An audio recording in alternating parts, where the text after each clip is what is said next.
Everyone, welcome to my new blog. তো চলে আসলাম প্রতিদিনের মতো আর একটা ডেইলি ব্লগ নিয়ে। তো আজকের ব্লগটা সকাল থেকে শুরু করা যাক। তো হ্যালো এভরিওয়ান, আসসালামু আলাইকুম। তোমরা সবাই কেমন আছো? আশা করি ভালো আছো। আলহামদুলিল্লাহ, আমরাও ভালো আছি।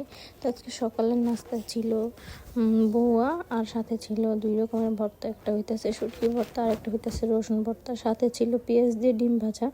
তো আমি আর কি ডিম ভাজাটা খাবো না, আমার কাছে ভালো লাগতেছিল না, কারণ আমি ডিমের গন্ধটা সহ্য করতে পারি না। আর এখানে আজকে রসুন আর ধনিয়া পাতা দিয়ে একটা ভর্তা করা হয়েছে, সাথে ছিল শুটকির একটা ভর্তা। তো এটা দিয়ে আর কি আজকে খাওয়া দাওয়া করবো। আজকে কিন্তু রাফসান সকাল সকাল তার নিজের হাতেই খাইতেছে, কারণ আমার শরীরটা খুবই খারাপ লাগতেছিল।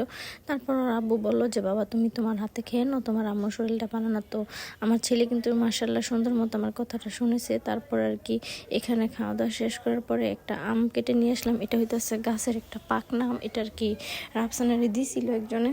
তারপর আর কি ওইটা আর কি ও এখন খাইবো না, ওর মানে কোনো কিছুই পছন্দ না।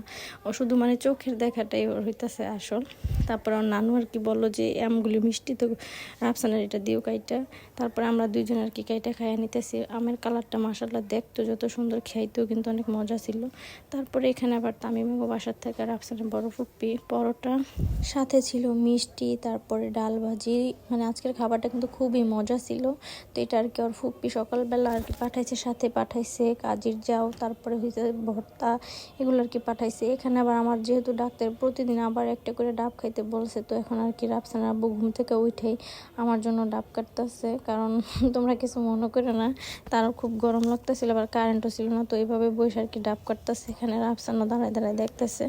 আমি এখন আর কি প্রতিদিন একটা করে ডাব খাই। আমার ডাবের ভিতরে কিন্তু তোমার প্রতিদিন প্রায় 1 কেজি সমান পানি হয়, কিন্তু আজকে কিন্তু ডাবের মধ্যে বেশি পানি হয় নাই। আজকে ডাবটা অল্প একটু পানি হয়েছে। তারপরে এই তো এখানে ডাবটা কাটা শেষ। তো আজকের গ্লাসটা আমি একটু ছোটো নিয়েছি, আজকের ডাবটা একটু ছোটো ছিল।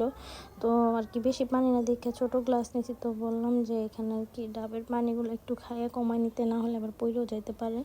তো যার কারণে আর কি একটু খাইয়ে তারপর কমাই দিতেছিল। আর আজকে কিন্তু বেশি একটা পানি হয়নি। আর এখানে কিন্তু রাফসান দাঁড়ায় দাঁড়ায় দুষ্টামি করতেছে আর একটু নারকেল খাইতেছে। তারপর আমরা ডাবের ভিতরে যে পানিটা ছিল ওটা খাইয়ে নিছি। খাওয়ার পর আর কি এখানে রাফসানের আব্বু নারকেলটা উঠাই দিতেছে। আর এই কচি ডাবের নারকেলটা খেতে কিন্তু অনেক মজা লাগে।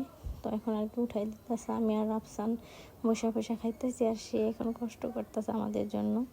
রাফসান কিন্তু মানে এভাবে আর কি ডাব কাটাটা দেখতে খুব পছন্দ করে, যার কারণে ও আর কি দাঁড়ায় থাকে সামনে, এরকম দুষ্টামি করে।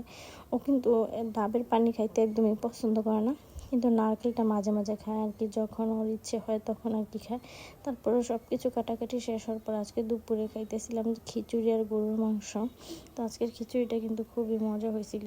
তোমাদের কাছে আমার এই ব্লগটা কেমন লাগলো? যদি ভালো লাগে থাকে তাহলে কিন্তু অবশ্যই একটা লাইক, কমেন্ট, শেয়ার আর একটা সাবস্ক্রাইব করে যাবে। তো আজকের ব্লগটা এই পর্যন্তই। টাটা, বাই বাই, আল্লাহ হাফেজ।